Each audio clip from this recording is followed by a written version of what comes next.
Good morning, grade 6 ELA students and parents. I know we have a lot of questions about what the next couple of weeks will look like while we're all learning from home. So I've made this slideshow to address some questions that you may have.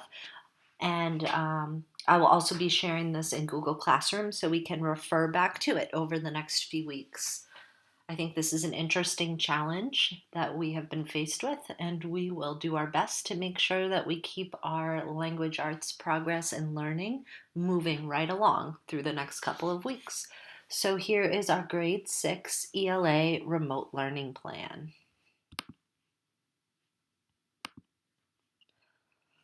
All right, a couple of important notes.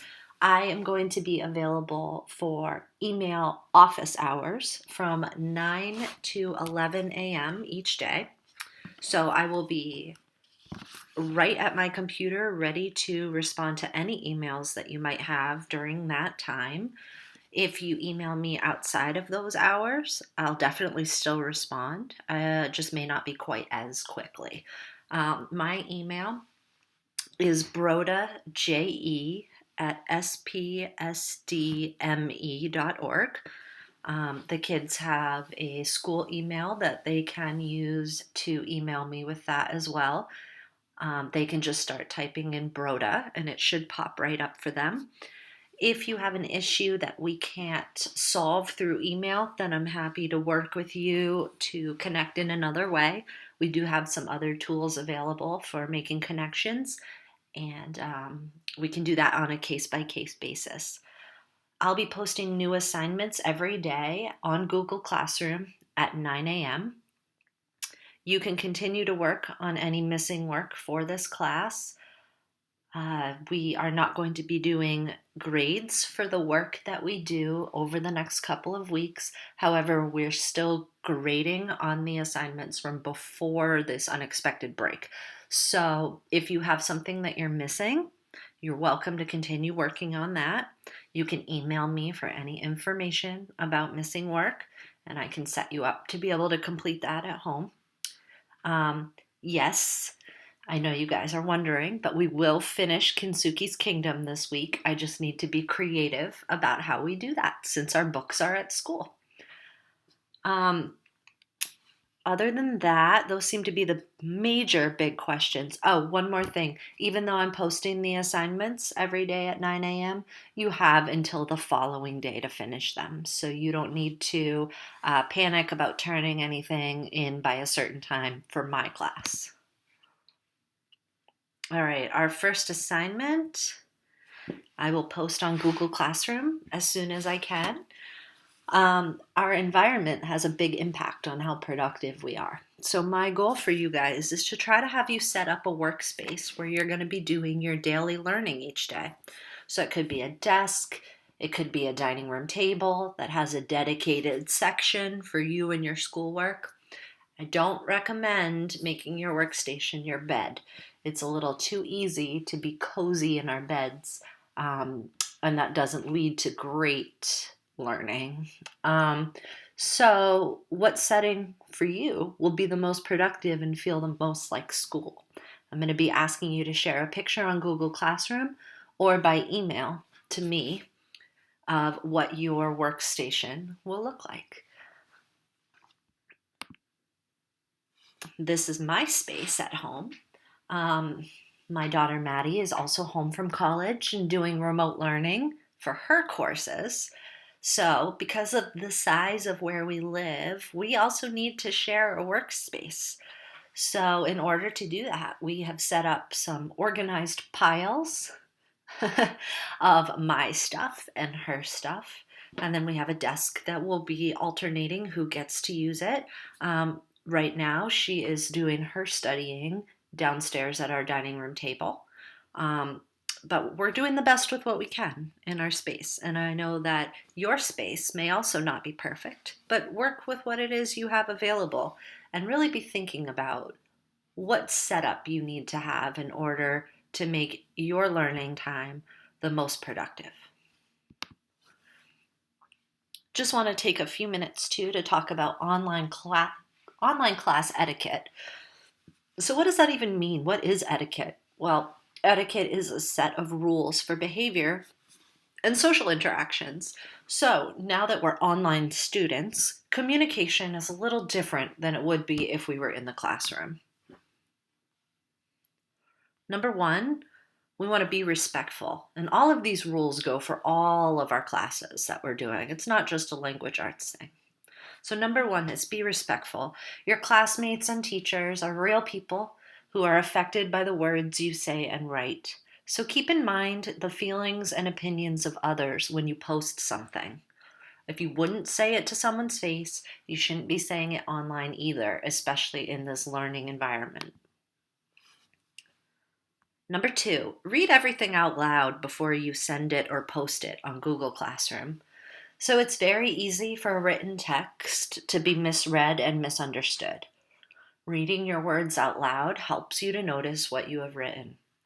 Just be careful with humor and sarcasm. We love to see your personality shine through in your writing, but please make it clear that you're being funny and not being rude. It's just a little bit hard to communicate in the same way when we're doing everything online.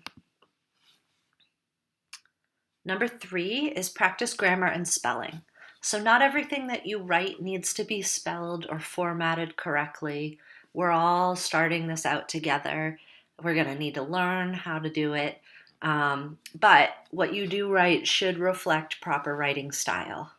So save your emojis and your abbreviations for texting with your friends and try to keep it to academic writing as much as you can. Number four, do not post or share inappropriate material. So the same iPad rules, the same sharing rules that we have in school apply while you're working at home. All right. I think that we all know that we shouldn't be sharing inappropriate things, but we just need to remind you of that so that we make sure that we're all on the same page there. And the last one, number five, is be forgiving. Try to be understanding of others when they struggle with written communication. Writing isn't easy for everyone, and it's often not the first mode of communication that a lot of people want to be using. So it's very different than simply talking to a person face to face. And let's try to be aware and kind to each other and keeping that in mind.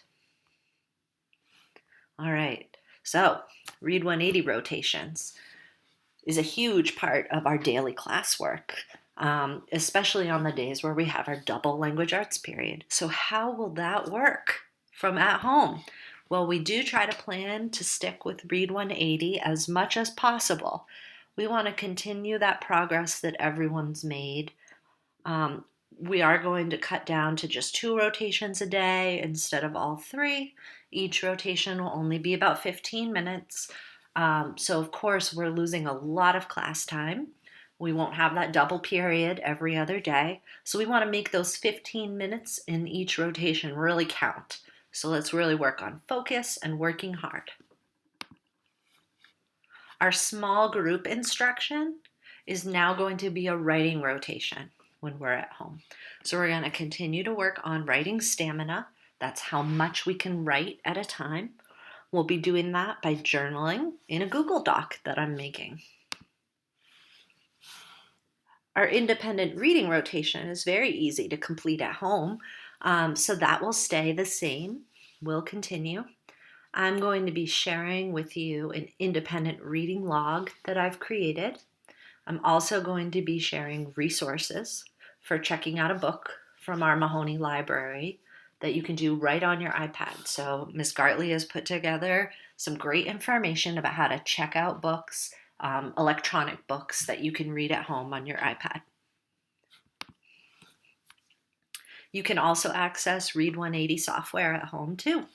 I'll be sharing directions for how to do that on Google Classroom. So you can either use it on your iPad like we've been doing in class, or if you have a household computer and you'd rather sit at that and do it, there is a way to access the software on a computer as well. When you guys submit recordings or pieces of writing that you've done on the Read 180 software, I'm going to be looking at those and then responding to you with some feedback by email. I think that that will be a good way for me to be able to check in on how you're doing on the software and also share with you how it's going.